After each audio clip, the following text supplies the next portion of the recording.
नमस्कार दोस्तों, स्वागत है आपका प्रेप शॉट में। मैं अनुराग इकोनॉमिक्स की क्लासेस लेके आया हूँ। अर्थशास्त्र तो कुछ 3-4 क्लासेस हो चुकी है हमारी। बेसिक से लेके हम लोग थोड़े कुछ टर्मिनोलॉजी हमने देखी है। डिमांड सप्लाई तक गए थे, डिमांड के ग्राफ को देखा था, सप्लाई में थोड़े बहुत देखा था हम लोगों ने। फिर हम लोग बात कर रहे थे इनकम, गुड्स की एक्सपेंडिचर, कंजम्पशन, इन सब चीज़ों को एक बार समग्र कर दें, इसको एक साथ इसका टोटल कर दें तो किस किस पे क्या क्या इफेक्ट पड़ता है और मार्केट कैसे बदल जाती है। जो कि हमें एडम स्मिथ ने बताया था कि मार्केट जो होती है, जो बाजार है हमारा, बाजार का रूप इस तरह का है कि उसमें दो हाथ, एक राइट और एक लेफ्ट है। डिमांड और सप्लाई, वो उसको बैलेंस करके चलता है। और मार्केट इक्विलिब्रियम, बाजार संतुलन की स्थिति तब होती है जब वो दोनों चीजें बराबर हो जाती है। जैसे हम कोई चीज लेने जाते हैं तो तराजू तौल के देखते हैं, तो तराजू वाला हट गया है, इलेक्ट्रिक आ गया है, लेकिन फिर भी मतलब दोनों पढ़ ले बराबर, एलएचएस बराबर आरएचएस, जो मैथ का रूल था। ये कब होता है? ये एक आइडियल कंडीशन होती है, एक आदर्श स्थिति होती है जिसमें समग्र मांग, एग्रीगेट डिमांड एग्रीगेट सप्लाई के बराबर हो जाती है। सप्लाई बराबर है तो सरप्लस ज्यादा है, और डिमांड ज्यादा तो इन्फ्लेशन को खींच के लाती है। ये सब चीज कनेक्ट है। ये कोई सब्जेक्ट असल में है ही नहीं।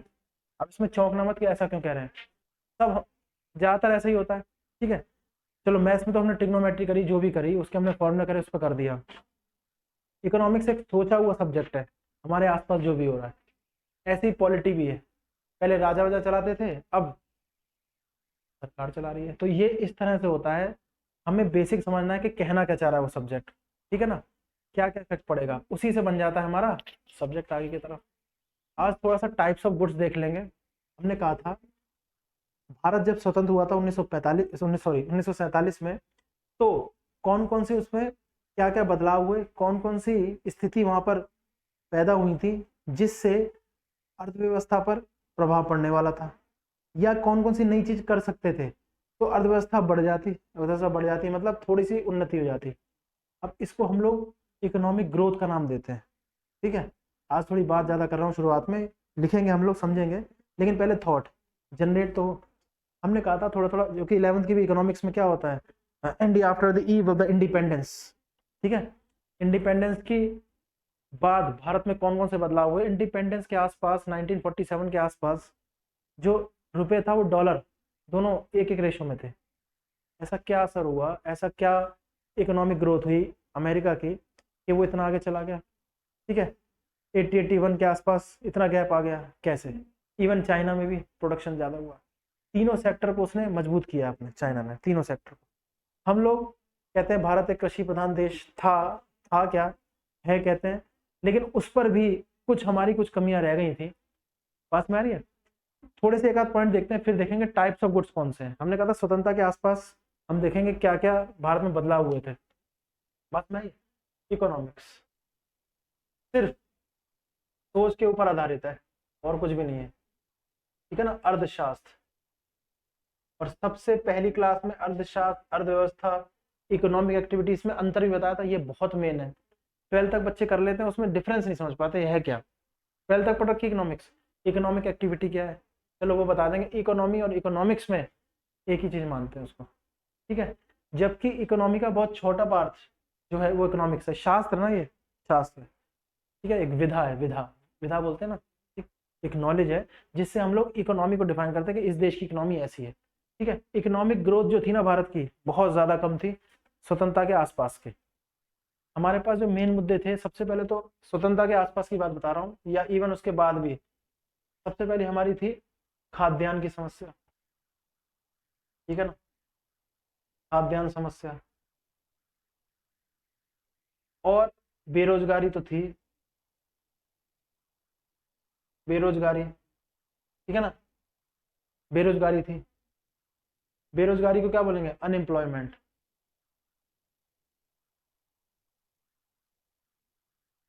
ठीक है ना, अनएम्प्लॉयमेंट, अनएम्प्लॉयमेंट था। और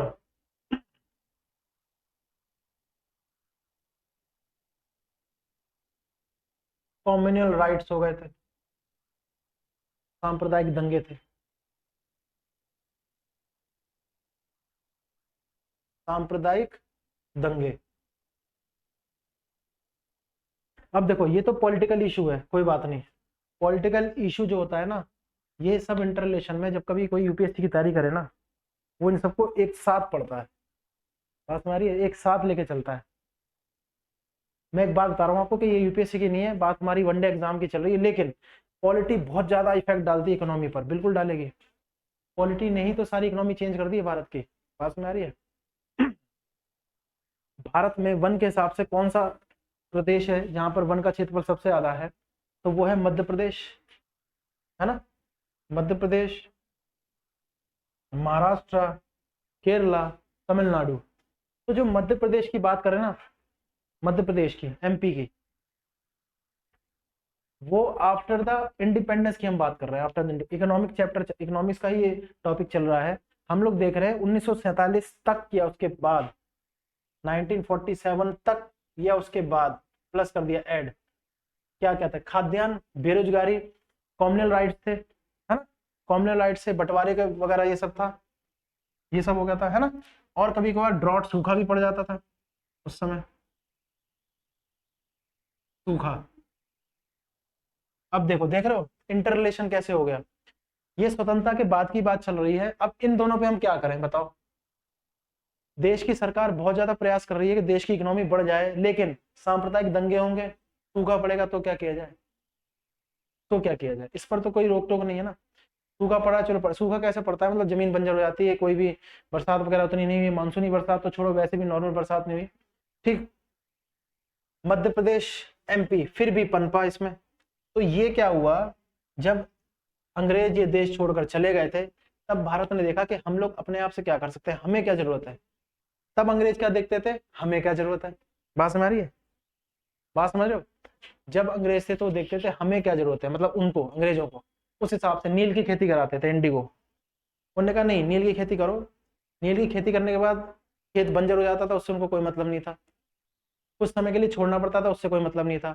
जो किसान गेहूं गेहूं उगाते थे ना, गेहूं, जो किसान गेहूं उगाते थे उनको नील नील की खेती नील की खेती के लिए बाध्य किया गया, नील की खेती के लिए बाध्य किया गया, है ना। थोड़ा सा एक आइडिया ले रहे हैं हम लोग, इसमें कोई वो नहीं है। या चावल उगाते थे, चावल उगाते थे। अब दो कारण हो गए, देखो ध्यान से रिलेट करने की कोशिश करना, ये कोई ये मत सोचना ये टॉपिक से उधर जा रहा है, टॉपिक का ही है। और बेरोजगारी भी आपका है टॉपिक, एसएससी का बेरोजगारी, ठीक है, बेरोजगारी पंचवर्षीय योजना, यही से हम लोग देखेंगे। तो खाद्यान्न समस्या हो गई, बेरोजगारी हो गई, कम्युनल राइट हो गए, ड्रॉट हो गया, है ना। इन पर तो हमारा जोर नहीं था, ये इकोनॉमिक्स के पॉइंट ऑफ व्यू से तो पॉइंट बनते नहीं है। सांप्रदायिक दंगे, सूखा, लेकिन इसका असर इकोनॉमी पे पड़ेगा, जाहिर सी बात है पड़ेगा। अब अंग्रेजों ने कहा नहीं, गेहूं हमें चाहिए ही नहीं, हमें गेहूं नहीं चाहिए, हम तो खा रहे हैं जो खाना है हमें। गेहूं की जगह आप किसकी खेती करो, नील की खेती करो, ठीक है, नील की खेती करो, कैश क्रॉप्स, नकदी फसलें, कैश क्रॉप्स, ठीक है, नकदी फसलें, फसल उगी तुरंत बेच दिया, पैसा आ गया, उनको ये चाहिए। कैपिटलिस्टिक में विश्वास रखते थे वो लोग। उन्होंने कहा हमें इससे मतलब नहीं, तुम्हारा देश है, सूखा पड़े हमें कोई मतलब नहीं। इससे क्या हुआ, भारत पर बहुत ज्यादा असर पड़ा। तो भारत ने बहुत सहन किया, बहुत साल हो गए, 150-200 साल हो गए तब से सहन कर रहा था। भारत उस इंतजार में था कि कब वो घड़ी आए जब हम इनसे आजाद हों और हम अपने बारे में सोचे कि हमें क्या चाहिए, बात समझ आई। अब तक जो पूरी ये चल रही थी इकोनॉमी, जो इकोनॉमिक एक्टिविटी हो रही थी, आर्थिक क्रियाएं हो रही थी, वो अंग्रेजों के हिसाब से हो रही थी कि नहीं गेहूं नहीं चाहिए, चाहे भले वहां पर गेहूं की आवश्यकता हो, चावल नहीं चाहिए, राइस नहीं चाहिए, ठीक है, हमें वो चाहिए जो हमें नकदी, जो हमें कैश दे दें, क्योंकि वो कैपिटल में विश्वास रखते थे, ठीक। यहाँ से हटे 1947 के बाद, तब भी खाद्यान्न समस्या थी, बेरोजगारी तो थी ही, कॉमनल राइट्स थे, ये धीरे धीरे खत्म हुए क्योंकि ये पॉलिटिकल इशू है, लेकिन इस पर जरूर असर डालेगा, इस पर जरूर। जहां पर दंगे हो रहे हैं वहां कोई खाद्यान्न के बारे में सोचे तो नहीं हो पाता, वही वाली बात है ना कि झगड़ा जो होता है वो दिमाग डाइवर्ट कर देता है, ठीक है। ये पॉल साइंस का इशू इकोनॉमी पर असर डालेगा। ड्रॉट को धीरे धीरे किया गया, जहां सूखे वाली चीजें थी वो थी, बांध बनाकर वहां पे मोड़ा गया। तो दो पर काम हुआ, सबसे ज्यादा तो काम हुआ इस पर, जो सबसे पहला पॉइंट है खाद्यान्न पर। बस में सरकार ने कहा खाद्यान्न उत्पादन हमें बढ़ाना है, ठीक है, खाद्यान्न उत्पादन बढ़ाना है, हमें एक ऐसी पॉलिसी लेके आनी है कि भाई जब तक हम रहें सरकार में तब तक वो लागू रहे, ठीक। तो भारत की सरकार कितने सालों के लिए चुनी जाती है, भारत की सरकार कितने सालों के लिए चुनी जाती है, 5 साल के लिए। उनने कहा जब तक सरकार रहेगी तब तक हम एक पॉलिसी से काम करते रहेंगे और इसको अलग रखेंगे, साथ ही साथ चलेगी ये, साथ ही साथ चलेगी, ठीक है ना। साथ साथ चलेगी मतलब जब तक सरकार चलेगी, गठबंधन की नहीं है। एक्सेप्शनल केस अलग है, अन्य बातें समान रहने पर, जो मैंने बताया अन्य बातें मतलब गठबंधन की सरकार है, किसी ने गठबंधन हटा लिया तो गिर गई सरकार, वो अलग है, एक्सेप्शन है वो। ये मान के चल रहे हैं कि 5 साल ही रहेगी, तो 5 साल के लिए, 5 साल के लिए योजना बनाई गई, योजना। अब जैसे कि हम अपने आप से देखते हैं, जो सबसे पहले जरूरत है हम उसको पूरा करते हैं। उस समय देश की सबसे पहली जरूरत क्या थी? खाद्य। तो उन्होंने 5 साल के लिए एक पंचवर्षीय योजना बनाई, पंचवर्षीय योजना, पंचवर्षीय योजना, है ना, 5 year plan, FYP, 5 year plan, ठीक है। उन्होंने कहा हर 5-5 साल में करेंगे, हर 5-5 साल में करेंगे। जैसे ही वेट कर रहे थे, जैसे ही 1951 में चुनाव 51-52 पे चला था, 51-52 तक पहुंच गया था, क्योंकि पहले देश तो बड़ा था ही हमारा, ठीक है, जनसंख्या वाइज भी बड़ा था, एरिया वाइज भी ठीक ठाक हमारा देश है, हालांकि विश्व में 7वां नंबर है, लेकिन फिर भी ठीक है उस हिसाब से। और पहले टेक्नोलॉजी नहीं थी, ईवीएम वगैरह नहीं थी, इलेक्ट्रॉनिक वोटिंग मशीन नहीं थी, तो बैलेट पेपर वगैरह पे करवाते थे। 1951 से 52 तक चला चुनाव। सरकार जैसे ही बनी, पंचवर्षीय योजना साथ साथ चली, पंचवर्षीय योजना साथ साथ चली, ठीक है ना। तो 51 से 56, 1951 से 1956, ठीक, ये टाइम ड्यूरेशन। और जो 55 आता है ना, 55 55 था, उसी में अगली वाली के भी, अगली वाली के लिए भी प्रोजेक्ट बन गया था कि क्या क्या होना चाहिए। तो सबसे पहली जो जरूरत थी उस समय हमारे देश को, खाद्यान्न की, खाद्यान्न की थी।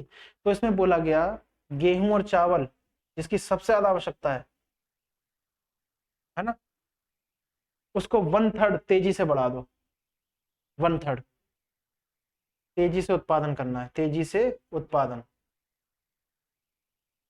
देखो ये सोचने वाली बात है। अब आपको लग रहा होगा कि ये थोड़ी सी हिस्ट्री में जा रहा है, पॉलिसी, ऐसा कुछ नहीं, ये इकोनॉमिक्स है, इकोनॉमिक्स है, जिसको थोड़ा सा भी कंफ्यूजन है। हमें ये भी समझना पड़ेगा कि कैसे क्या योजनाएं बन रही हैं, अब कौन सी योजना बननी चाहिए या बनेगी, और या नाम आ जाएगा। कौन सी बननी चाहिए ये तो खैर यूपीएससी का टर्मिनोलॉजी हो गई। एसएससी में ही पूछेंगे ये योजना कौन सी है, कब लागू की गई थी, किस, इसका उद्देश्य क्या है, नॉर्मल चीजें हैं, करंट अफेयर से भी जुड़ते रहना। तो हमने कहा कि भाई जैसे ही पहली सरकार का गठन हुआ, पहले अंतरिम सरकार चल रही थी चुनाव होने से पहले, उसके तुरंत बाद क्या हुआ, साथ ही साथ पंचवर्षीय योजना चली 5 वर्ष के लिए, तो ये हो गया। अच्छा, इसमें जो उद्देश्य था ये पूरा हो गया, इसमें उद्देश्य था ये पूरा हो गया। इसी बीच एक बार और सूखा पड़ा था, तो सरकार ने क्या कहा, पंचवर्षीय योजना तुम्हारे पास है, ठीक है, हमें एक क्रांति लानी पड़ेगी। वो क्रांति ऐसी होगी कि हमारे लिए तो चीजें बचे ही, हमारे लिए उपभोग के लिए, एक वर्ड और उपभोग, कंजम्पशन के लिए बचे, हमें इतना इसकी पैदावार करनी है ना कि हम इसको विदेशों को दें, ठीक है, विदेशों को दें, और उससे क्या लें, हम उसकी कॉस्ट लें, उसका जो भी हमारे पास आएगा रेवेन्यू, और वो देश के काम में लगेगा, अगली पंचवर्षीय योजना के लिए तैयार हो जाएगा। तो इस प्रकार के उद्देश्य को लेते हुए ना फिर दूसरी पंचवर्षीय योजना आई, एक नाम है पीसी महालनोबिस, पीसी महानुलोबिस, ठीक है। पहली और दूसरी ज्यादातर जो थी डिपेंडेंट थी खाद्यान्न पर। अब थोड़ी सी समस्या को चेंज करते हुए उन्होंने कहा नहीं, खाद्यान्न तो हमारा ठीक चल रहा है, अगर बहुत ज्यादा तेज प्रोडक्शन करना है तो हम इसे क्रांति लाने, उसका भी कॉन्सेप्ट है, उसका भी कॉन्सेप्ट है। पीसी महालनोबिस को भारतीय अर्थव्यवस्था का आधुनिक जनक कहा जाता है, आधुनिक जनक, मतलब भारत की अर्थव्यवस्था को आधुनिक बनाने के लिए, आधुनिक मतलब क्या है, आधुनिक कोई ऐसा नहीं उस समय वो मशीनें ले आए थे, वो ले आए थे, उन्होंने क्या कर दिया, जो और विदेशों की पॉलिसियां थी ना उसके हिसाब से चेंज करी, कि नहीं खाद्यान्न, देखो सबसे पहले जो आवश्यकता होती है पेट की आवश्यकता होती है, देखा जाए तो जनरल हम आइडियोलॉजी में देख रहे हैं, उसके बाद सोचेंगे ना काम का, देन फिर बेरोजगारी की बात आ गई, यार ठीक है खाद्यान्न तो हमारा पूरा हो गया, अब बेरोजगारी पे बात आती है, तो बेरोजगारी के लिए क्या किया, तो इंडस्ट्रियलाइजेशन ये लेके आया, औद्योगिकरण ये लेके आया भारत में। औद्योगिकरण का जनक भी नहीं कहा जाता है, औद्योगिकरण, ठीक है, बस हमारी इंडस्ट्रियलाइजेशन, पीसी मान लो बस। तो ये तो कहानी है इसकी, इस हिसाब से चलेगा। पंचवर्षीय योजना लगातार चलती आ रही थी, बीच में 1-2 बार नहीं हुई है, उसकी मैं एक क्लास में आपको वो लिखा दूंगा पूरी ईयर वाइज। लेकिन थॉट यहाँ से आई ना, थॉट, इसका मतलब 47 के तुरंत बाद हमने खाद्यान्न को सही कर लिया, बेरोजगारी जो होती है अनएम्प्लॉयमेंट, उसको बेरोजगारी भी टॉपिक हम देखेंगे अलग से। इन्फ्लेशन जब करेंगे ना तब बेरोजगारी देखेंगे। आज थोड़ा प्रोडक्शन कॉस्ट पे बात हो जाएगी, रेवेन्यू पे बात हो जाएगी, ठीक है। बेरोजगारी है, कॉम्युनल राइट्स ये धीरे धीरे खत्म हुए जब थोड़ी सी स्थिति सही हुई, बंटवारा जब हो रहा था तो वगैरह वगैरह आप सब जानते हैं उसके बारे में, कि कुछ लोग उधर गए कम्युनिटी, कुछ यहाँ पे रह गए, उस वजह से हुआ, धीरे धीरे खत्म हो गया, तो सामान्य चीजें हुई, देन ये चीजें चली। एक चीज और मैंने इसमें बताई थी कि क्रांति की बात उन्होंने की थी। क्रांति कब आती है? जब हमें तेजी से चीजें करनी हो, ठीक है। तो ये खेती से संबंधित थी, कृषि से संबंधित थी। कृषि जहां पर भी आ जाए हरित वर्ड, कृषि संबंधित है, हरित क्रांति, हरित क्रांति। इसमें सुझाव रखा गया कि भारत में गेहूं चावल की इतनी पैदावार होनी चाहिए कि वो क्या करें, एक्सपोर्ट किया जाए, बाहर विदेशों को दिया जाए, ताकि उससे और ज्यादा रेवेन्यू हो और वो पैसा देश के काम आए, ठीक है ना। किसी भी एरिया में लगे वो, चाहे वो पंचवर्षीय अगली पंचवर्षीय योजना में लग जाए जो वो डिजाइन कर रहे थे। ऑब्जेक्टिव समय के हिसाब से इसके ऑब्जेक्ट चेंज होते रहे, समय के हिसाब से पंचवर्षीय योजना के जो उद्देश्य थे वो बदलते रहे। सबसे पहली में खाद्यान्न, दूसरी में भी लगभग खाद्यान्न पर ही निर्भर था, और भी पॉइंट थे, खाली खाद्यान्न नहीं। तीसरी में आ जाएगा इंडस्ट्रियलाइजेशन और बेरोजगारी को दूर करना। बस हमारी इंडस्ट्रियलाइजेशन बेरोजगारी। अब एआई पर भी बात चल रही है, आर्टिफिशियल इंटेलिजेंस पर हो रही है। क्यों? समय के हिसाब से, उस समय नहीं था, उस समय और कहीं नहीं आया था, विदेशों में इतना नहीं था, तो यहाँ क्या इतना क्या था ही नहीं। अब एआई की बात हो रही है तो उस पर भी खर्चा होगा, है ना। इसरो वगैरह में लॉन्च हो रही है चीजें वगैरह वगैरह हो रहे हैं, काफी एक्टिव हो रहा है इस पर, ये हो रहा है।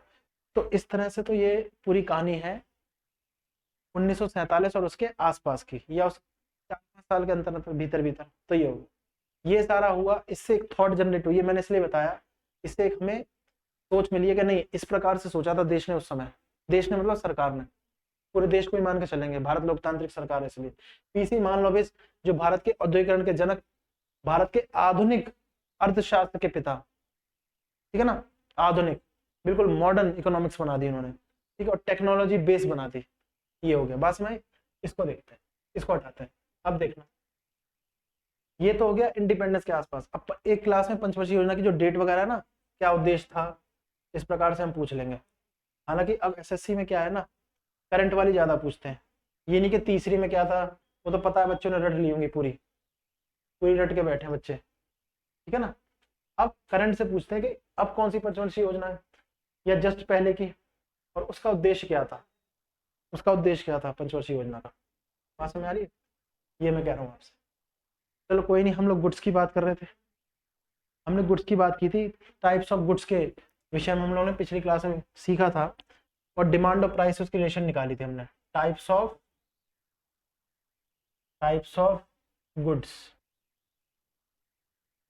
टाइप्स ऑफ गुड्स, ठीक है, प्रकार, वस्तुओं के प्रकार, है ना, वस्तुओं के प्रकार, ठीक है, वस्तुओं के प्रकार हो गए। अब कौन कौन से हैं? एक तो नॉर्मल गुड्स हो गए,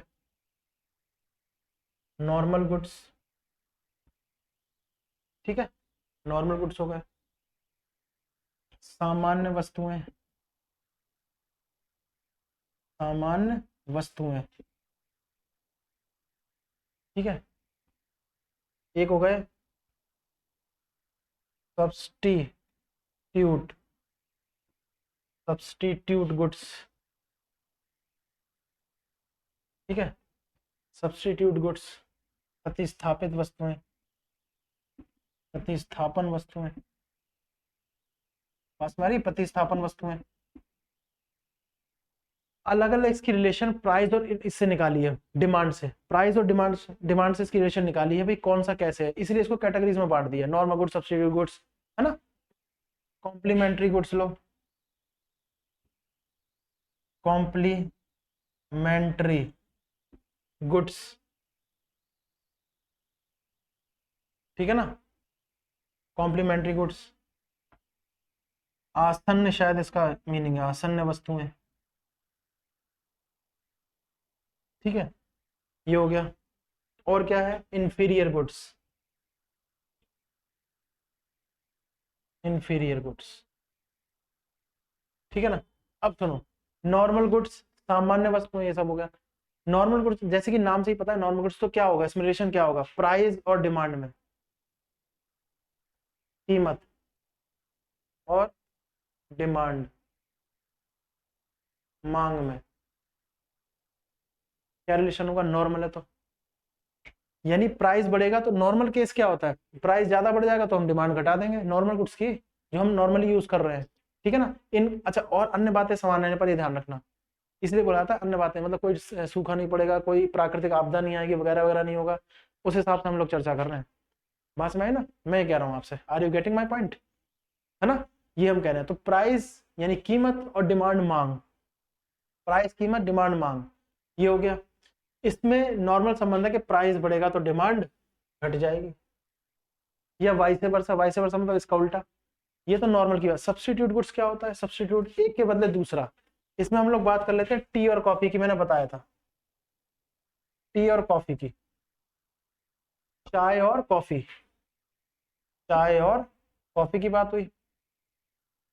अच्छा, इसमें टेस्ट की भी बात होती है, फिर इसमें किसकी बात होती है? टेस्ट की, ठीक है। टेस्ट की बात कैसे होगी? चाय के दाम अगर एकदम से बढ़ जाएंगे तो हमारी जो मांग है ना, हो सकता है थोड़ी सी शिफ्ट हो कॉफी की तरफ। अच्छा, मैं टेस्ट को कह रहा हूँ, टेस्ट क्यों मैटर करता है? कई लोगों को कॉफी पसंद ही ना हो, मान लो, वैसे कम होता है ऐसा, कई लोगों को पसंद ही ना हो चाय पीनी है, या कई लोगों को कॉफी पसंद हो चाय नहीं पीनी, कॉफी कितनी बढ़ जाए, तो वो टेस्ट की बात होती है और इंटरेस्ट की बात होती है। लेकिन जनरली ये माना जाता है, इंडिया में ज्यादातर प्राइस के ऊपर जाते हैं ठीक है, प्राइस बढ़ जाएगा ना टी का, तो सोचेंगे यार प्राइस तो बढ़ाई होगा और कॉफी ट्राई करते हैं, तो डिमांड कहाँ शिफ्ट हो गई? इधर। यानी कि अगर किसी एक गुड्स की प्राइस बढ़े हुए हैं, क्या होते हैं? प्राइस बढ़े हुए हैं गुड्स वन का, तो जो उसका सब्स्टिट्यूट है ना, गुड्स टू, ऐसे ही लगाना, इसमें गुड मत लिखना, तो उसकी जो डिमांड होगी वो बढ़ जाएगी। बस, बस हमारी सब्स्टिट्यूट।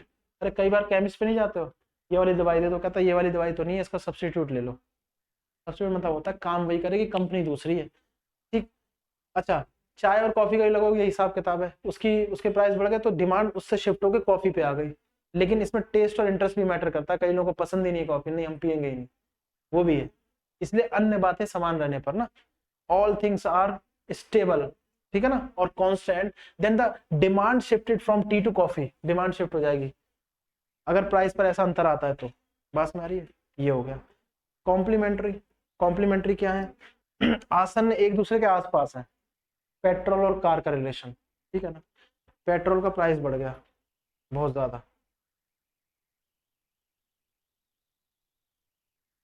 तो जो पेट्रोल से ही चलने वाली कारें हैं ना, उनका उनकी डिमांड घट जाएगी, उनकी डिमांड घट जाएगी, उनकी डिमांड घट जाएगी, मांग, मांग। अब एक चीज याद रखना, प्राइस कीमत। अब एक चीज याद रखना, ये उनके लिए जो नॉर्मल जिनकी इनकम है, अंबानी वगैरह की बात नहीं हो रही है इसमें, क्यों? उनको तो प्राइस बढ़े कुछ बढ़े उनसे कोई मतलब नहीं है, वो तो और महंगी ले आएंगे उठा के। ये हो गया। कॉम्प्लीमेंट्री गुड्स होती है आसन वस्तुएं जो होती हैं, मतलब आसपास की, एक का इफेक्ट दूसरे पे पड़ना ही है। गाड़ी लाओगे तो पानी से चलेगी नहीं, पेट्रोल चलेगी, डीजल चलेगी, अब इलेक्ट्रिक आ गई है, ठीक है, वो भी है। तो इस तरह से होता है कि एक पर प्राइस का कोई फर्क आ रहा है ना, तो दूसरे की डिमांड पर, मतलब उसी वस्तु की डिमांड पर असर आएगा ही आएगा, क्योंकि इससे यूज हो रही है। इंक और पेन, है ना, इंक और पेन, जो पेन 10 रुपए का आता था 15 के एकदम से कर देंगे, हमें लगा यार, हम फिर सब्सटीट्यूट ढूंढेंगे, देखो इस पर आ गए, कॉम्प्लीमेंट्री से सब्सटीट्यूट में रिलेशन है, नहीं समझ आया। एक यहाँ से भी कॉन्सेप्ट बनता है, सोच के ऊपर है, देखो पूरा देखो सब्जेक्ट बनाना। नॉर्मल में कहा नॉर्मल गुड्स, सामान्य वस्तुएं क्या है? सामान्य वस्तुएं वो जो हम लोग इस्तेमाल कर रहे हैं, एकदम से प्राइस बढ़ा तो हम लोग डिमांड घटा देते, नहीं ज्यादा नहीं चाहिए, है ना। कॉम्प्लीमेंट्री गुड्स हो गई, चलो पेट्रोल के दाम बढ़ गए तो डिमांड घट जाएगी, डिमांड घट जाएगी। अगर हमारी इनकम 5 लाख मान लो, चलो 10 लाख है, ठीक है ना, तो उसके अंदर अंदर जो गाड़ी आ रही है पेट्रोल में, हम सोचेंगे उसकी जगह दूसरी ले लें सस्ती कोई, या फिर डीजल वाली ले लें, जो भी है, या इलेक्ट्रिक ही ले लें, या गाड़ी ना लें, तीनों केस हो सकते हैं, है ना। इस तरह से, इसलिए कॉम्प्लीमेंट्री, इसलिए हम क्या करते हैं, सब्स्टिट्यूट ढूंढने लगते हैं कॉम्प्लीमेंट्री का, तो इनमें रिलेशन है सब्स्टिट्यूट और कॉम्प्लीमेंट्री में। बात समझ आ गई ना। ऐसे ही होता है कि इंक और पेन का, बहुत सारे एग्जाम्पल ले सकते हो इंक और पेन का। इंक का प्राइस बढ़ गया, इंक का प्राइस बढ़ गया तो पेन की डिमांड घट गई, उस पेन की जिसका प्राइस बढ़ा है, उस पेन की। फिर क्या करेंगे हम लोग, सब्स्टिट्यूट ढूंढेंगे, 10 रुपए में कोई दूसरा पेन दे दो, है ना, क्योंकि हमें 10 का ही लेना है। लिखना ही तो है उससे, लाखों का पेन तो लेना नहीं है। ये होता है कॉम्प्लीमेंट्री गुड्स होता है। इंफीरियर में नेगेटिव रिलेशन होता है, नेगेटिव रिलेशन, ठीक है ना। इनकम अगर बढ़ रही है, इनकम मतलब आय बढ़ रही है, तो डिमांड घटेगी, मांग घट जाएगी, ठीक है ना। थोड़ी अच्छी क्वालिटी के गुड्स नहीं होते हैं, बात में आ गई, ये होते हैं। इनकम जब बढ़ जाएगी तो डिमांड घट जाएगी। तो ये रिलेशन है आपके लिए, एसएससी के लिए जो बताऊं ना, सबसे ज्यादा इंपॉर्टेंट इन दोनों का है, जो मैंने एरो बना दिया है, सब्स्टिट्यूट और कॉम्प्लीमेंट्री, इस पर आता है। अब अगर कॉन्सेप्ट समझ गए ना नॉर्मल आसपास की चीजों को देखते हुए, तो कोई दिक्कत नहीं होगी रियल में। एक बार सोच के देखना इस तरह से। सब्स्टिट्यूट कॉम्प्लीमेंट्री की बात कर रहे थे हम लोग। सब्स्टिट्यूट तो आपको पता लग गया, एक सब्स्टिट्यूट मतलब जो दो गुड्स हैं वो काम एक ही करते हैं, फंक्शन लगभग उनका एक ही है। प्राइस बढ़ेगा ना तो उसकी डिमांड घट जाएगी, दूसरे वाले की बढ़ जाएगी, क्योंकि वही चीज, वही यूटिलिटी, यूटिलिटी वर्ड आता है, वही उपयोगिता वो दूसरा गुड्स हमें दे रहा है कम पैसे में। पास में आगे, जो टी के दाम बढ़ गए ना, टी से जो मिल रहा था लगभग वही कॉफी से मिल रहा है। क्यों डिमांड, क्यों कॉफी पे शिफ्ट हुई? क्योंकि उसके प्राइस, टी के प्राइस बढ़ गए। ये होता है इस तरह से। नॉर्मल इंसान रियल बताओ इंडिया में कम से कम प्राइस को देखते हुए चलता है। कहने की बात है कि नहीं स्कीम है, ये है, डिमांड है, प्राइस को देखते तभी तो ये हो रहा है, ठीक है। प्राइस को देखते चल रहा है तभी ये आ गया कॉम्प्लीमेंट्री गुड्स। पेट्रोल के दाम बढ़ गए, गाड़ी नहीं लेंगे, ये हो गया। बात समझ, पेट्रोल के दाम घट गए, सब लोग सोचेंगे यार डाउन पेमेंट देके ले लो गाड़ी, कोई दिक्कत नहीं है ना। इस तरह से होता है। तो ये तो टाइप्स ऑफ गुड्स हो गए, वस्तुओं के प्रकार हो गए। अब इसके ऊपर एक और टॉपिक आता है प्रोडक्शन, है ना। प्रोडक्शन, कॉस्ट और उसकी वैल्यू जो भी है, उसकी वैल्यू और उसके क्वेश्चन, इसको स्क्रीनशॉट ले लेना या तो वो कर लेना, क्या बोलते हैं उसको, पॉज करके लिख लेना, ठीक है। शॉर्ट आता है। बात हमारी अब प्रोडक्शन, वस्तुओं की डिमांड तो हो रही है, वस्तु कहाँ से बनेगी, ठीक है ना। बनेगी तो क्या क्या उस पर कंडीशन है, कौन कौन सी चीजें लागू हो रही हैं। बनेगी मतलब उसका उत्पादन होगा, है ना। बनेगी मतलब उसका उत्पादन होगा। Are you getting my point? उत्पादन होगा, और उसका उत्पादन होगा तो कौन कौन सी चीजें लगेंगी, मैंने कहा था फैक्ट्री, फैक्टर से बनी है। फैक्टर मतलब कौन कौन सी वस्तुएं उसमें इस्तेमाल हो रही है, कौन कौन सी वस्तुएं उसमें इस्तेमाल हो रही, वस्तुएं बल्कि रॉ मटेरियल, हम लोग रॉ मटेरियल की बात कर रहे हैं, ठीक है। हमारे पास रॉ मटेरियल था, हमारे पास रॉ मटेरियल था, रॉ मटेरियल था यानी कच्चा माल, हमारे पास कच्चा माल था, उसको प्रोसेस किया गया प्रक्रम द्वारा, प्रक्रम द्वारा इसको तैयार माल में, ठीक है ना, गुड्स बना दिया। गुड्स, गुड्स मतलब तैयार ही होता है, गुड्स सामान, तैयार, तैयार वस्तु, तैयार वस्तु। अच्छा इसी के बीच, इसी के बीच, ठीक है ना, इसी के बीच हमारी कॉस्ट लग रही है, कॉस्ट, कॉस्ट लग रही है यहाँ पर, कॉस्ट, प्रोसेस में भी कॉस्ट लगेगी, है ना। और इसकी तो खुद की कुछ कॉस्ट होगी होगी। क्या ये जो कॉस्ट है इन दोनों को जोड़ के नहीं आएगी कॉस्ट? देखो, कॉस्ट मतलब कीमत, ये सिर्फ सोच के ऊपर है। देखो कैसे टॉपिक बन गया है, बड़े आराम से कर लोगे, यही पेपर में आएगा। मैं फिर कह रहा हूँ करंट अफेयर्स जरूर, ये भी मैं एक क्लास में करा दूंगा, करंट अफेयर्स से जो भी है ये जरूर देखते रहना, कौन सी नई चीज। मैं कह रहा हूँ आप इतने समझदार होने चाहिए, आपको पता होना चाहिए ये न्यूज हमारे लायक की है। पॉलिटी पर बहस करने से कोई फायदा नहीं है, किसने किया, उसने वो किया, ये पार्टी ऐसी, वो पार्टी ऐसी। अपने काम की न्यूज में निकालनी है, पॉल की, पॉल साइंस की, इकोनॉमिक्स की, ज्योग्राफी की, ये है, यही जीएस हो जाता है और कुछ नहीं। जनरल स्टडी कैसे पढ़ रहे हैं हम लोग, अवेयरनेस होनी चाहिए। तो कॉस्ट, कीमत, रॉ मटेरियल, प्रोसेस, दोनों की कोई कॉस्ट है, जुड़कर इस पर कॉस्ट आ जाएगी, जो गुड्स तैयार हुआ है ना, इस पर कॉस्ट आ जाएगी जुड़कर, ठीक बात है। तो ये कॉस्ट तो शामिल है पहले इसमें, तो इसको बोलेंगे कॉस्ट ऑफ प्रोडक्शन। क्या बोलेंगे? Cost of, cost of production, production की कॉस्ट, ठीक है ना। उत्पादन की लागत, उत्पादन की लागत, ये बोलेंगे नहीं बोलेंगे, उत्पादन की लागत, ठीक है। और एक कॉस्ट ऑफ गुड्स है, कॉस्ट ऑफ गुड्स, वस्तु की लागत, वस्तु की लागत। अब पता क्या है मैं तैयार क्यों बोल रहा हूँ, प्रोडक्शन तो जो है उसमें फैक्टर्स यूज हुए, ठीक है। प्रोडक्शन सारा सारा क्या होता है, रॉ मटेरियल जो फैक्ट्री में है ये मार्केट में आ गया है। ये सुनना, थॉट बता रहा हूं मैं आपको, इससे क्वेश्चन ही बनता है। ये मार्केट में वस्तु आ गई है जो तैयार है, अब हम इसका दाम देंगे, मार्केट मतलब बाजार में, ठीक है।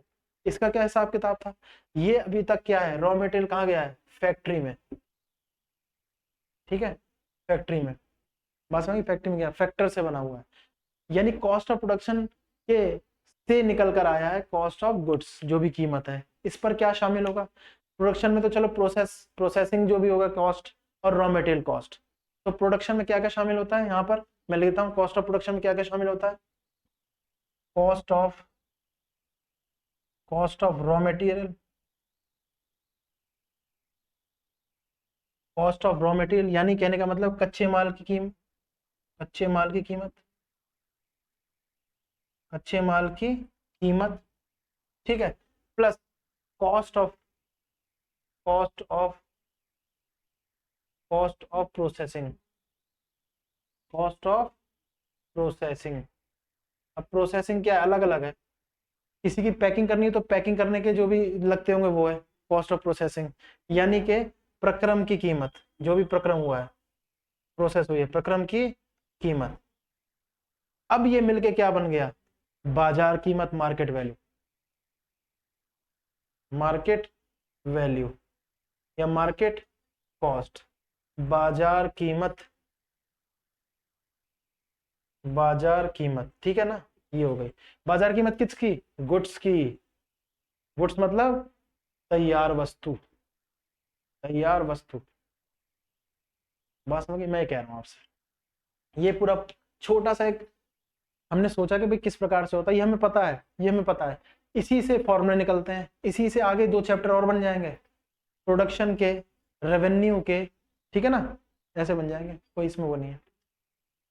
बात समझ आ रही कि नहीं आ रही है, मैं कह रहा हूँ आपसे। तो यानी कॉस्ट की हम लोग बात करेंगे ना, तो हम लोग जाहिर से इसकी बात करेंगे इकोनॉमिक्स में, हम लोग जहां तक चर्चा कर रहे हैं। क्यों, हमें प्रोसेस से कोई मतलब नहीं है, प्रोसेस में क्या हुआ है, हमें फैक्ट्री की कॉस्ट नहीं देनी है तभी। अच्छा सुनो, कोई भी सामान फैक्ट्री में क्यों सस्ता पड़ता है, क्योंकि मार्केट तक पहुंचा ही नहीं है, मार्केट तक पहुंचते ही जो यहाँ पर आ जाएगा, ये पहला प्रोसेस है रॉ वाला, ये दूसरा है, ये तीसरा है, हम तीसरे प्रोसेस की बात कर रहे हैं।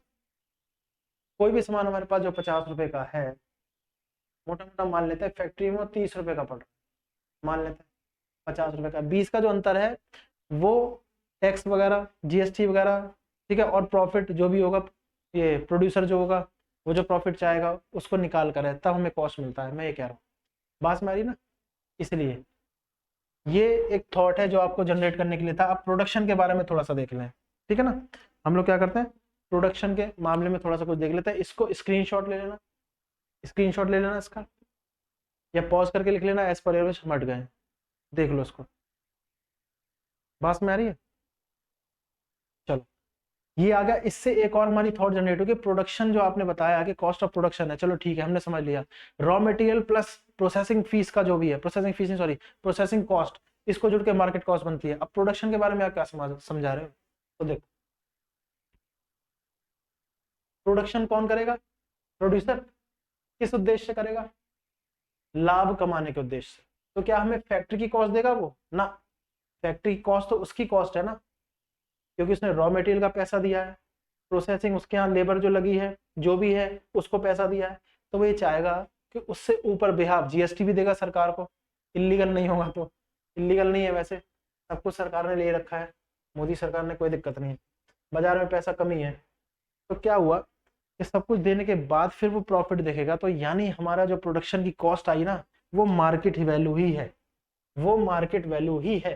तो कॉस्ट ऑफ प्रोडक्शन जो हम बात कर रहे हैं ना, कॉस्ट ऑफ प्रोडक्शन जो भी हमने बताया, कंफ्यूज मत हो ना, मैंने तो ये बता दिया कैसे निकल रहा है। हम लोग मार्केट वैल्यू की ही बात कर रहे हैं, मार्केट वैल्यू, है ना। बात समझ रही है, बाजार कीमत जो है उसकी, बाजार कीमत, वैल्यू कॉस्ट प्राइस, ये बाजार कीमत की बात कर रहे हैं हम लोग, कॉस्ट ऑफ प्रोडक्शन, ठीक है। अब जो भी प्रोडक्शन है, प्रोडक्शन को अगर हम फुल फॉर्म कह रहे हैं, इसकी डेफिनेशन देखें हम लोग प्रोडक्शन की, तो डेफिनेशन में बनानी आती है, क्या होगा, प्रोड्यूसर प्रोड्यूसर के कॉन्सेप्ट से देखा जाए तो प्रोड्यूसर क्या कर रहा है, प्रोडक्शन, प्रोडक्शन है ना, प्रोडक्शन कर रहा है, बात समझिए, प्रोडक्शन एट ए टाइम कर रहा है प्रोडक्शन। इससे तीन चीजें निकल के आती हैं, याद रखना, एक तो टीपी, एक एपी और एक एमपी। इकोनॉमिक्स में आप पढ़ लो, इकोनॉमिक्स में कोई भी कॉन्सेप्ट पढ़ लो, आप रेवेन्यू पढ़ लो, कॉस्ट पढ़ लो, प्रोडक्शन पढ़ लो, कुछ भी पढ़ लो, उसमें एम ए टी या T A M serial wise जो भी बोल लो आएगा। ऐसा कोई जरूरी नहीं है ऐसे सीरियल में लिखेंगे, आगे पीछे लिख सकते हैं। अब ये क्या है, टोटल प्रोडक्शन, एवरेज प्रोडक्शन और मार्जिनल प्रोडक्शन। ठीक है, टोटल प्रोडक्शन,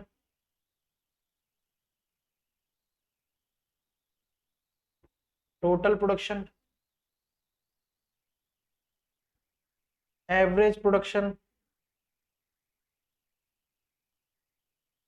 और मार्जिनल, मार्जिनल प्रोडक्शन।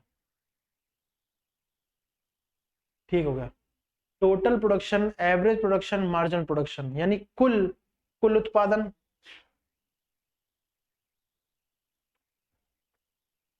कुल उत्पादन, बात समझ रही है। एवरेज मतलब औसत उत्पादन,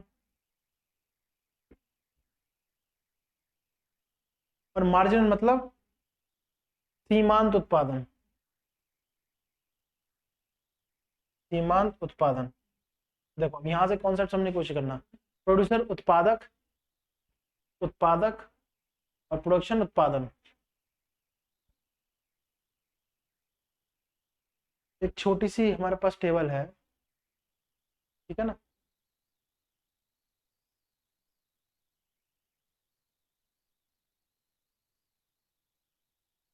टीपी, एपी, एमपी, याद रखना टीपी एपी एमपी, समझ में आ रहा है। ये प्राइस है, कीमत, और ये क्वांटिटी,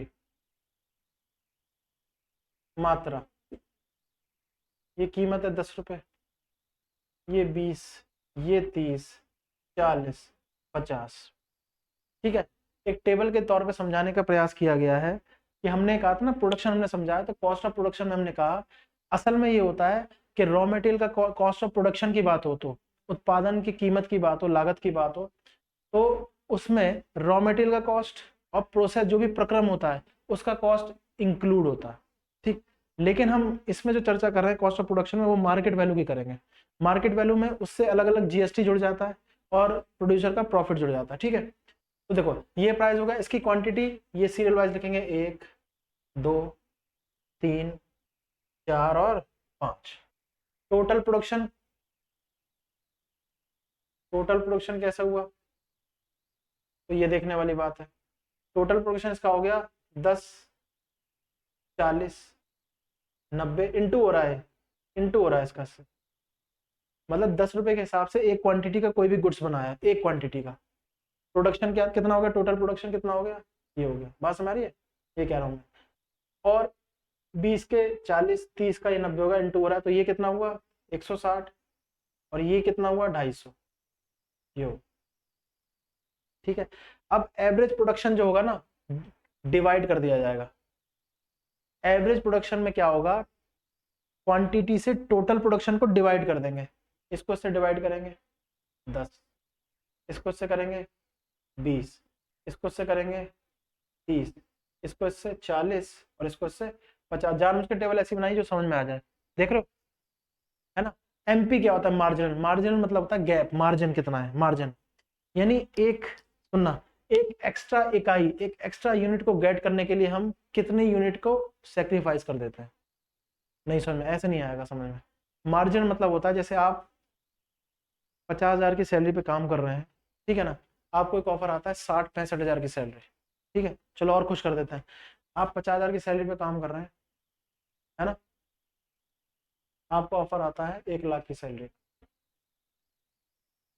बस मेरी, तो आप जम करना चाहेंगे 1 लाख पर, यानी 50 एक्स्ट्रा के लिए आपने जो पहले के 50 थे उसको सेक्रीफाइस किया, यही मार्जिन है।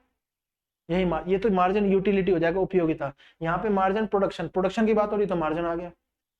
अब आप कहोगे ये तो आपने डेफिनेशन बता दिया कि जितनी एक्स्ट्रा यूनिट हम गेट करते हैं उसके लिए पिछली जो प्रीवियस होती है उसको कितना हम लोग सेक्रीफाइस कर देते हैं। तो हम कहेंगे 50 नहीं चाहिए हमें, ये सेक्रीफाइस कर दिया, और 50 बढ़ा के 1 लाख चाहिए। ठीक है ना, इतना गैप ऐसे होता नहीं, डबल नहीं होती एकदम से ये। ठीक है ना, इस प्रकार से। तो 50 को कर दिया 70 को पाने के लिए। ठीक है ना, तो मार्जिन क्या हो जाएगा, इस वाले में से ये माइनस कर देंगे आगे वाले में से। कॉन्सेप्ट क्या आया, 70,000 में से 50,000 माइनस कर दो, 70,000 में से 50,000 माइनस कर दो, कितना आया 20,000 का। तो मार्जिन गैप किसका है, कितना है 20,000 का, यानी 20,000 के लिए हमने 50 हटा दिए, हमें 70 मिले। ये ऐसे इसमें होता है मार्जिनल में। ठीक है, तो मार्जिनल का जो हो जाएगा वो आगे वाले टीपी में से ये माइनस हो जाएगा, आगे वाले में से ये माइनस हो जाएगा। 40 के लिए हमने 10 हटा दिए, ये तो 10 आ जाएगा सेम, ये तो 10 आ जाएगा। ठीक है, हमने इसको हटा दिया। 40 में से 10 माइनस तो क्या हुआ 30, 90 में से 40, 50, 108 में से 90, 70, 250 में से 160, तो 90। ये हो गया, ये एमपी हो गया इसका। ठीक है ना, मार्जिनल प्रोडक्शन, सीमांत उत्पादन, इस तरह से रिलेशन है। फॉर्मूले आप इतना पढ़ चुके हैं, फॉर्मूले ऐसे ही बना सकते हैं इसके, खुद देखो। टोटल प्रोडक्शन कैसे हो जाएगा, एवरेज प्रोडक्शन, मार्जिनल प्रोडक्शन कैसे हो जाएगा, ये निकल जाएगा हमारा। तीन हमारे, मैंने कहा था इकोनॉमिक्स में आप कुछ भी पढ़े आपको ये तो पढ़ना ही पड़ेगा। पी की जगह हो सकता है सी आ जाए, मतलब कॉस्ट आ जाए, प्रोडक्शन की रेवेन्यू आर आ जाए, लेकिन उसका टी टोटल, एवरेज, मार्जिन पढ़ना ही पड़ेगा। ठीक है, 3 टॉपिक और है इसके, कॉस्ट, रेवेन्यू, मतलब 2 और है, टोटल मिला के 3 है, कॉस्ट, रेवेन्यू, उसको भी पढ़ना पड़ेगा इसी फॉर्मूले के साथ। टेबल आपके सामने है। तो अगर इसका फॉर्मूला बनाना चाहे तो कैसे बनाएंगे, बता सकते हो, फॉर्मूला इसका बनाना चाहे तो कैसे बना देंगे। टीपी कैसे हमने करा, टीपी का फॉर्मूला क्या है, प्राइस इनटू क्वांटिटी। देखो ये फॉर्मूला, टीपी मतलब टोटल प्रोडक्शन, किसी दिए गए प्राइस पर कितनी क्वांटिटी हमने जनरेट करी, प्रोड्यूसर ने कितना प्रोड्यूस किया, वही टोटल प्रोडक्शन है। एवरेज क्या हो गया, एवरेज, एपी, एवरेज में ही टोटल प्रोडक्शन में क्वांटिटी क्या कर दी, डिवाइड कर दी, ये एवरेज प्रोडक्शन हो गया, नहीं हो गया।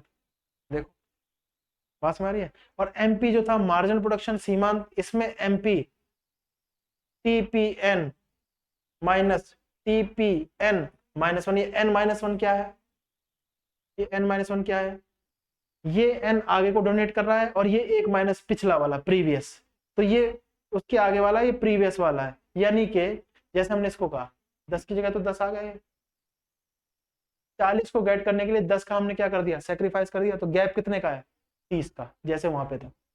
पास में आइए, आगे वाले में से, आगे वाली वैल्यू में से पिछली वाली माइनस, इसलिए टीपीएन माइनस 1। ये समझ में आया कि नहीं आया, पहले बताओ ये समझ में आया कि नहीं आया। ठीक है, क्या कह रहे हैं, समझ में आ रहा है। यानी कहने का मतलब एक्स्ट्रा क्वांटिटी को जनरेट करने के लिए पिछली जितनी भी है ना उसको क्या कर दिया, सेक्रीफाइस कर दिया, पास में सेक्रीफाइस कर दिया। तो TP AP MP, TP AP MP, total production, average production, margin production. ठीक है ना, ये फॉर्मूला बन गया। कोई और फॉर्मूला बन सकता है इसका, देखो इसमें अगर कोई दिक्कत है, देखो मैंने बहुत आसानी से इकोनॉमिक्स समझाने की कोशिश की है, अब आपको लग ही नहीं रहा होगा कि पढ़ाई है, मतलब जनरल थॉट के ऊपर सारी चीजें हैं ये है, और सब्जेक्ट बनता जा रहा है, सिलेबस होता रहेगा, टॉपिक होते रहेंगे, इसके हम लोग क्वेश्चंस भी करेंगे, मैंने कहा था आपसे क्वेश्चंस करेंगे, नेक्स्ट क्लास में करेंगे, कोई दिक्कत नहीं। अभी इसको देखते हैं, पढ़ते हैं बढ़िया अच्छे से मजे से।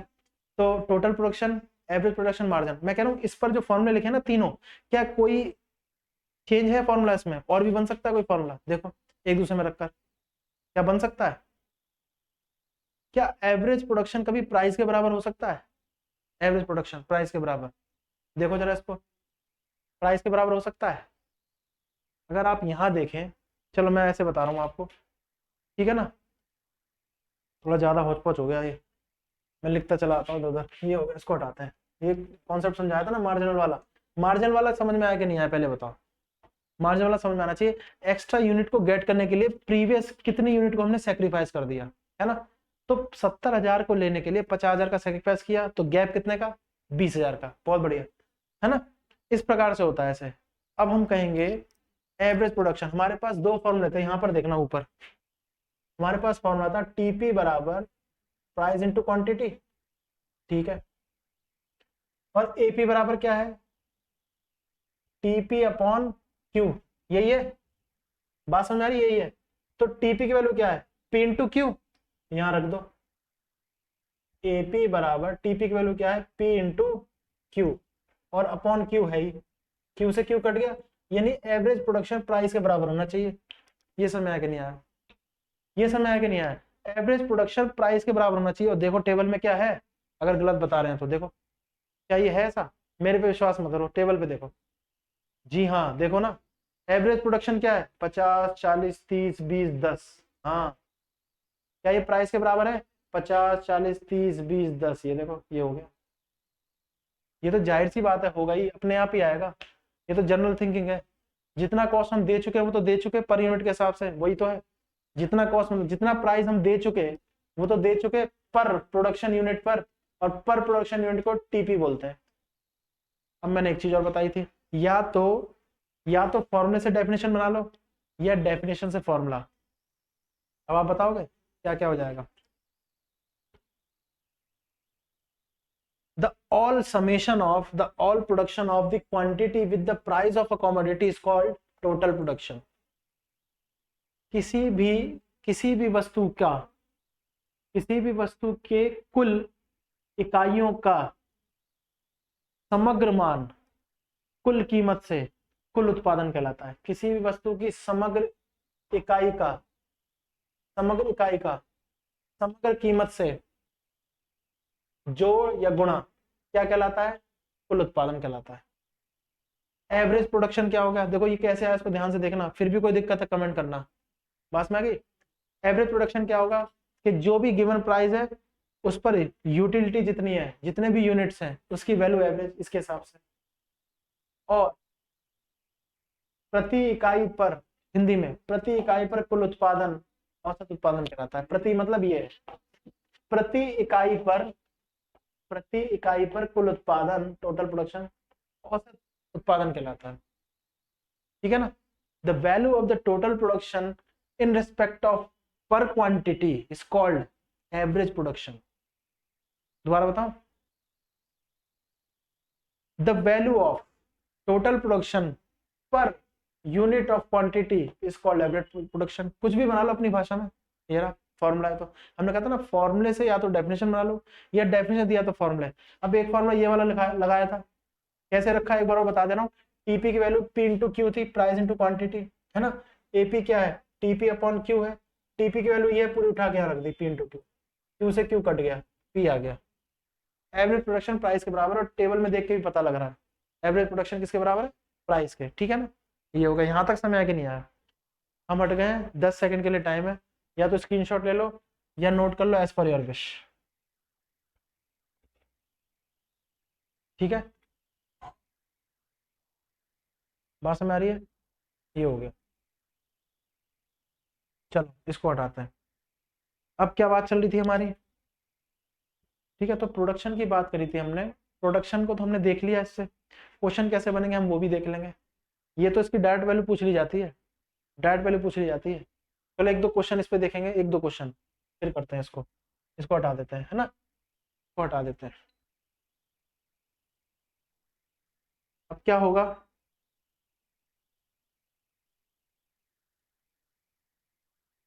गीला करना तो ये होगा। अच्छा, इस प्रकार से क्या हुआ ना, प्रोडक्शन देखा, उसके ऊपर हम लोग कुछ एक आध क्वेश्चन देख लेते हैं जो एसएससी वगैरह वनडे एग्जाम के लिए बन सकते हैं, है ना?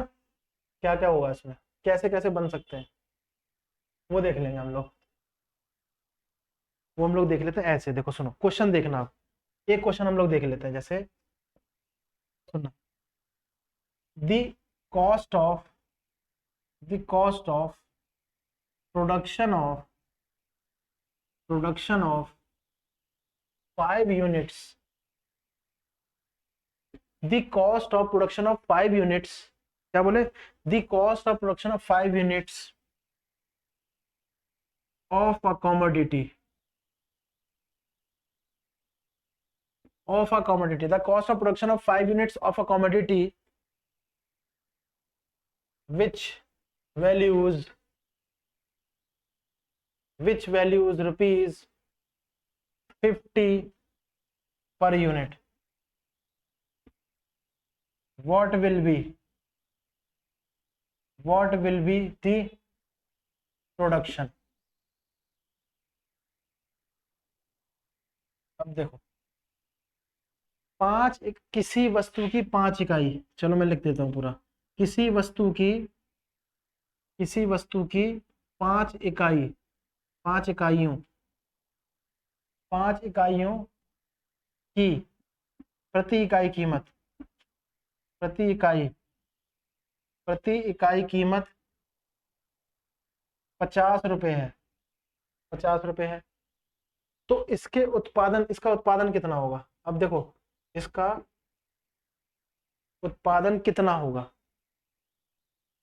इसका उत्पादन कितना होगा।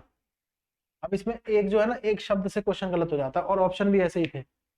यहाँ पर प्रोडक्शन लिखा हुआ है, एक वर्ड छुपा हुआ है जो कि हटा दिया था, एसएससी का क्वेश्चन है। टोटल प्रोडक्शन हटा दिया इन्होंने, लेकिन हमें पता है, हमें इतना आइडिया हो चुका है यहाँ तक पढ़ते पढ़ते कि इन्होंने यूनिट्स दे दी ना, मैंने पहले ही बताया था, यूनिट्स दे दी, इकाइयाँ, और प्राइस दे दिया, तो इसको हमेशा इंटू ही करना, इसको हमेशा इंटू ही करना। हमारे पास यूनिट्स है, ठीक है ना, इकाइयाँ हैं हमारे पास, इकाइयाँ हैं, ठीक है ना, और इसका प्राइस है, प्राइस मतलब कीमत है, और हमें प्रोडक्शन निकालना है। वो जान से गलती कराना चाहता है एग्जामिनर कि प्रोडक्शन निकालना, देखो कैसे निकालते हैं। तो कुल प्रोडक्शन तो है ही, जाहिर सी बात है, जाहिर सी बात है, कितना प्रोडक्शन किया है।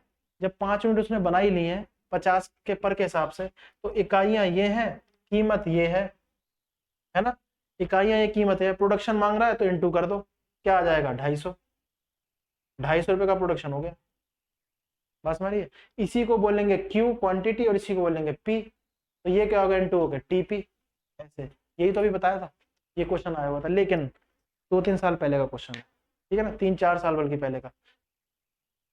कोई दिक्कत नहीं है, लेकिन अब जो क्वेश्चन आएंगे थोड़े से एडवांस हो जाएंगे, हमें थॉट पता लगेगी ना कि भाई क्या पूछना चाह रहा है, क्या कहना चाह रहा है ना। हमने जब सबसे पहले कॉन्फिडेंस जो आता है हमारा, हम सब्जेक्ट समझ पा रहे हैं, चीजें समझ पा रहे हैं कि नहीं समझ पा रहे हैं, फिर उसको सिलेबस के हिसाब से रेट कर रहे हैं, देन क्वेश्चन पर आओ। डायरेक्ट क्वेश्चन पे आओगे तो फिर वही है ना, तीर चलाना बिना उसके उद्देश्य के, कहीं भी जाके लगेगा वो, वही वाली बात है। वो आप सब जानते हैं, इतने होशियार हैं, कोई दिक्कत नहीं। तो ये क्वेश्चन कहना चाह रहा था हमसे कि कॉस्ट ऑफ प्रोडक्शन 5 यूनिट का प्राइस दे रखा है, प्रोडक्शन निकालना तो पी इंटू क्यू के हिसाब से टीपी निकाल दिया। बात मारिए, इसी को उल्टा कर दें, सेम सवाल है, एसएससी का नहीं, ऐसे ही बना रहे हैं, देखते हैं। सेम सवाल है, हमें उत्पादन दे रखा है, देखो वर्ड नहीं यूज किया, उत्पादन दे रखा है, उत्पादन, इसी से बना देते हैं। 250 रुपये है, कितना है उत्पादन, कितना है 250 रुपये, ठीक है। और जो यूनिट्स है, इकाइयां हैं, उत्पादन बल्कि औसत उत्पादन दिया है, औसत उत्पादन, औसत उत्पादन 250 रुपये है, और उसकी इकाइयां जो हैं, उसकी जो इकाइयां हैं वो 5 हैं, वो 5 हैं। तो ऐसे में कुल उत्पादन बताओ, कुल उत्पादन, टोटल प्रोडक्शन, टोटल प्रोडक्शन बताओ। औसत उत्पादन जो है वो 250 है, इसी से क्वेश्चन बनाया है दूसरा, इकाइयां 5 हैं, तो टोटल प्रोडक्शन कुल उत्पादन बताओ। जो ध्यान से समझ रहा होगा उसने तो आंसर कर दिया होगा, कि वो तुरंत लिख देगा, औसत उत्पादन बोल रहे हैं ना तो एपी बोल रहे हैं, एवरेज प्रोडक्शन, इकाइयां बोल रहे हैं तो क्यू बोल रहे हैं, इकाइयां बोल रहे हैं तो क्यू बोल रहे हैं। तो क्या निकालना है, क्या निकालना है, टोटल प्रोडक्शन टीपी। अब टीपी का फॉर्मूला क्या होता है, या एपी का फॉर्मूला क्या होता है? तो एपी का फॉर्मूला क्या होता है, एपी बराबर क्या होगा, टोटल प्रोडक्शन बटे क्वांटिटी, टोटल प्रोडक्शन बटे क्वांटिटी पर क्वांटिटी। हमें क्या निकालना है, टीपी, तो क्यू को इधर भेज दो, इंटू हो जाएगा, यानी यहीं से टीपी बराबर क्या होगा, AP into Q, AP into Q, क्या होगा, एपी इंटू क्यू। और एपी है क्या, औसत उत्पादन कितना है, 250 है, तो 250 इंटू क्वांटिटी कितनी है 5, तो कितना आएगा 1250, ऐसे हो।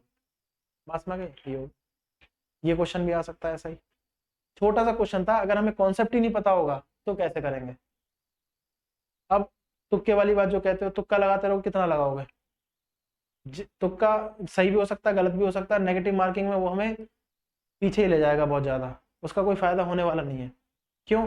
आप ये करोगे, दो वैल्यू दी है, या तो उसमें देखोगे डिवाइड हो रखा होगा तो वो वैल्यू है कि नहीं है, या मल्टीप्लाई हो रखी होगी। उसमें अगर 0 1 2 दे दी वैल्यू तो तब फिर देखते रहोगे, कॉन्सेप्ट नहीं पता। इसलिए मैं कह रहा हूँ बस मैं ना ये इसको ध्यान से समझो क्या कहना चाह रहा है क्वेश्चन, और वैल्यू कैसे है, टीपी कैसे, एपी कैसे है, बात समझ आ रही है। अब देखो एक ऐसी लैंग्वेज का लिख देता हूँ उससे क्वेश्चन, इसको पॉज करके लिख लो, स्क्रीनशॉट ले लो एज पर योर विश। चलो इसी पर एक क्वेश्चन और है, इसी पर एक क्वेश्चन कौन सा है कि हम क्या कहना चाह रहे हैं, ये तो हो गया हमें वैल्यू निकालने के लिए, ये हो गया वैल्यू निकालने के लिए। अब एक ऐसे ही बोल दिया गया क्वेश्चन कि क्या क्या एवरेज प्रोडक्शन जो है, क्या एवरेज प्रोडक्शन जो है वो प्राइस के बराबर हो सकता है। अभी हमने बताया हो सकता है, इन्होंने एक कॉन्सेप्ट लेके इन्होंने मतलब एक नॉर्मल क्वेश्चन ऐसे ही लिख दिया है। देखो नॉर्मल पूछ रखा है उन्होंने बहुत बड़े आराम से मजे लेने के लिए, एपी, इसको बोल देंगे औसत उत्पादन, मैं हिंदी में लिख देता हूँ औसत उत्पादन,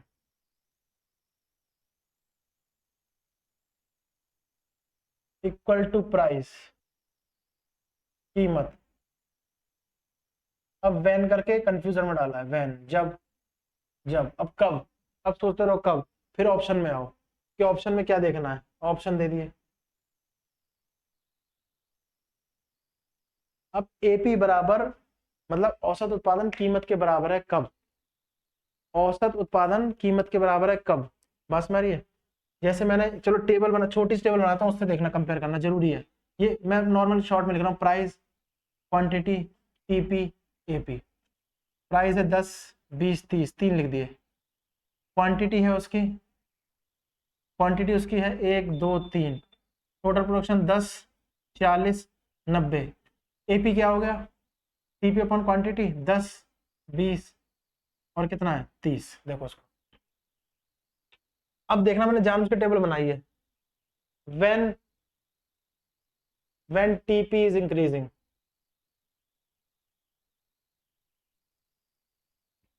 जब टीपी, अब कुल उत्पादन है ना, तो लिख देता हूं यार, कुल उत्पादन बढ़ता हुआ हो,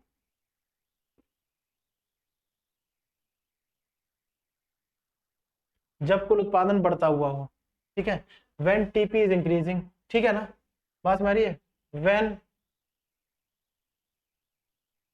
प्राइस इज इंक्रीजिंग,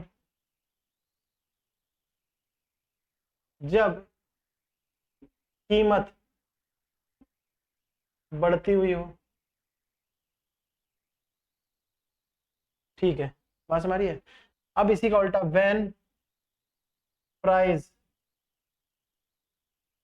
डिक्रीजिंग, जब कीमत, जब कीमत घटती हुई हो, when TP is decreasing, जब TP, अब कुल उत्पादन लिख दिया बार बार नहीं, घटता हुआ हो, घटता हुआ हो। अब आप देख रहे हो कि टेबल इस मैंने इसलिए बनाई थी, अगर टेबल नहीं बनाता तो जिसने थोड़ा सा दिमाग नहीं लगाया, मतलब थोड़ा सा कॉन्सेप्ट नहीं समझा होगा, ठीक है ना, उसको थोड़ी सी कंफ्यूजन हो जाएगी।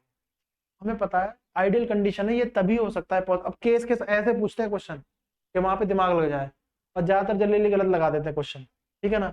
एपी प्राइस के बराबर होगा, एपी प्राइस के बराबर होगा यदि, यदि देख लो यहाँ पर कौन सा केस है, टीपी बढ़ता हुआ है, ठीक है, एपी बढ़ता हुआ है, ठीक है, टीपी और प्राइस में बात चल रही है, एपी की तो बात ही नहीं चल रही। टीपी और प्राइस को देखो, टीपी बढ़ता हुआ है, ठीक है, प्राइस बढ़ता हुआ है, ठीक है, बात में आ गई है ना। एक ऑप्शन मैं डाल देता हूँ, उसको ध्यान से देखना, क्योंकि आंसर इसमें से फिर वो नहीं हो पाएगा ना, अलग अलग होगा। टीपी बढ़ रहा है, हाँ बढ़ रहा है टीपी, ठीक है। प्राइस बढ़ रहा है, प्राइस बढ़ रहा है, प्राइस भी बढ़ रहा है, प्राइस भी बढ़ रहा है। एक मैंने अपने आप डाल दिया, 4 ही ऑप्शन आते हैं, मैं वैसे सिखाने के लिए बता रहा हूँ। इसमें आ जाएगा बोथ फर्स्ट एंड सेकंड। ये जानबूझ के इसलिए बनाया है, 4 ही ऑप्शन आते हैं, 5वां इसलिए डाला है कि भाई कॉन्सेप्ट समझ में आ जाए जानबूझ के। अब आएंगे तो 4 ही, उस हिसाब से आप लगाना। आप उसमें ऑप्शन कैसे आते हैं, ऑप्शन ही मजे ले लेते हैं वो उनके ऊपर है। ऑप्शन ही मजे ले लेते हैं तो वो उनके ऊपर है। बात समझ आ रही है? यानी इसका आंसर आएगा बोथ। टीपी बढ़ रहा है, टीपी तो बढ़ रहा है, प्राइस बढ़ रहा है, प्राइस ही बढ़ रहा है, तो बोथ ये आएगा, फर्स्ट एंड सेकंड। ठीक है ना? ये ऑप्शन हो गया। यहां तक समझ आया कि नहीं आया? मैं कह रहा हूं आपसे, बात समझ आ रही है? अब क्या होगा कि भाई इसके आगे जब हम लोग चलेंगे ना, तो नेक्स्ट क्लास में हम लोग इसके बारे में ये करेंगे कि भाई आगे कॉस्ट कैसे है, average cost, total cost, marginal cost, इसके बारे में चर्चा करेंगे हम लोग। और इसका ग्राफ कैसे बनेगा, कॉस्ट और रेवेन्यू, इसके बारे में चर्चा करेंगे हम। बात में आइए, तो ये करेंगे हम लोग नेक्स्ट क्लास में इस क्वेश्चन को देखते हुए।